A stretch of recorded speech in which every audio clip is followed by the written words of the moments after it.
পাকিস্তানের মধ্যস্থতাকারীদের উপস্থিতিতে ইরান ও যুক্তরাষ্ট্রের মধ্যকার প্রথম বৈঠক 4 ঘণ্টা ব্যাপী অনুষ্ঠিত হয়েছে। সেখানে উপস্থিত থাকা সংবাদকর্মীরা বিভিন্ন সূত্রের বরাতে জানিয়েছে যে প্রথম বৈঠকটি সফলভাবে অনুষ্ঠিত হয়েছে। তারা এটাও জানিয়েছে যে আজ রোববার পাকিস্তান স্থানীয় সময় সকাল 8টা থেকে 8:30টার মধ্যে এই দুই দেশের আরেকটি বৈঠক অনুষ্ঠিত হবে, যেখানে উপস্থিত থাকবে মধ্যস্থতাকারী দেশ পাকিস্তানও। তবে এই দুই দেশের মধ্যে প্রথম বৈঠকে কোন কোন বিষয়ে আলোচনা হয়েছে বা এখন পর্যন্ত তারা কোনো বিষয়ে একমত হতে পেরেছে কিনা এই বিষয়টি নিশ্চিত করেনি কোনো পক্ষই। এই আলোচনা চলার সময় মার্কিন প্রেসিডেন্ট ডোনাল্ড ট্রাম্প তার নিজস্ব সোশ্যাল মিডিয়া ট্রুথ সোশ্যালে জানিয়েছে যে তারা খুব দ্রুতই হরমুজ প্রণালী খুলে দিবে এবং হরমুজ প্রণালীতে জাহাজ চলাচলে তারা এই মুহূর্তে সাহায্য করছে। তবে ইরানের রাষ্ট্রীয় টেলিভিশন ট্রাম্পের এই দাবিকে সম্পূর্ণভাবে প্রত্যাখ্যান করেছে। তারা জানাচ্ছে যে বন্ধ করে দেওয়ার পর মার্কিন একটি জাহাজও হরমুজ প্রণালী এখন পর্যন্ত অতিক্রম করতে পারেনি। ইরানের 10 দফা এবং যুক্তরাষ্ট্রের 15 দফা নিয়ে দুপক্ষের মধ্যে আলোচনা শুরু হওয়ার আগে তারা পাকিস্তানের প্রধানমন্ত্রী শাহবাজ শরীফের সাথে বৈঠক করেন। যুক্তরাষ্ট্রের প্রতিনিধি দলের নেতৃত্ব দিয়েছেন ভাইস প্রেসিডেন্ট জে.ডি. ভান্স এবং ট্রাম্পের জামাতা জেরার্ড কুশান। এই বৈঠকের কিছুক্ষণ আগে শাহবাজ শরীফের সঙ্গে বৈঠক করেন ইরানের প্রতিনিধি দল। এই প্রতিনিধি দলের প্রধান ছিলেন তাদের সংসদের স্পিকার বাগের গালিবাফ। তার সাথে ছিলেন পররাষ্ট্রমন্ত্রী আব্বাস আরাকচি এবং কেন্দ্রীয় ব্যাংকের গভর্নর আব্দুল নাসের হেম্মাতি সহ মোট 71 জন। এই বৈঠক কেন্দ্র করে পাকিস্তানের ইসলামাবাদ কড়া নিরাপত্তার চাদরে ঢেকে ফেলা হয়েছে বেশ কদিন ধরেই।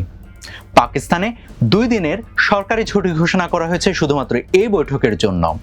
তবে এই বৈঠকে কি আলোচনা হতে যাচ্ছে এই বিষয়ে আনুষ্ঠানিকভাবে কেউ কিছু জানায়নি, কিন্তু ইরানের রাষ্ট্রীয় টেলিভিশন বলছে এই বৈঠকের আলোচনাগুলো ভবিষ্যতে যে আলোচনা হবে সেই ব্যাপারে গুরুত্বপূর্ণ ভূমিকা রাখতে যাচ্ছে। তবে আনুষ্ঠানিকভাবে না হলেও কি বিষয়ে আলোচনা হয়েছে সে বিষয়ে বিভিন্ন সংবাদ মাধ্যমে আলোচনা চলছে। সেগুলো নিয়ে আবার পাল্টাপাল্টি বক্তব্য রয়েছে। যেমন বাগের গালিবাফের নেতৃত্বে ইরানি প্রতিনিধি দল দাবি করেছে যে আলোচনা শুরু হওয়ার আগে যুক্তরাষ্ট্রকে ইরানের আটকে রাখা সম্পদ মুক্ত করতে হবে। কিছু সংবাদ মাধ্যম এটাও জানিয়েছে যে যুক্তরাষ্ট্র ইরানের জব্দ করা সম্পদ মুক্ত করতে সম্মত হয়েছে। তবে বিবিসি পার্সিয়ান জানায় এই ঘটনার কিছুক্ষণ পরেই মার্কিন এক কর্মকর্তা এই দাবি একেবারে অস্বীকার করে। এদিকে বৈঠকে আলোচনার বিষয়ে ইরানের 10 দফা এবং যুক্তরাষ্ট্রের 15 দফা কি কি তা নিয়ে কেউই আনুষ্ঠানিকভাবে কিছুই জানায়নি। তবে ইরানের 10 দফা কি হতে পারে সেই ব্যাপারে একটা ধারণা দিয়েছে দেশটির রাষ্ট্রীয় সংবাদ সংস্থা তাসনিম এজেন্সি।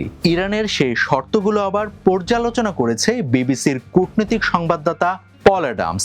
তিনি জানাচ্ছেন এই আলোচনা কিন্তু বেশ কঠিন হতে যাচ্ছে। আমেরিকার চাওয়া ইরান প্রতিশ্রুতি দিক তারা কখনোই পারমাণবিক অস্ত্র তৈরি করবে না। তবে ইরান বলছে ইউরেনিয়াম সংগ্রহ করা তাদের একটি অধিকার, আর তাছাড়া এটি আলোচনার বিষয়বস্তুও না।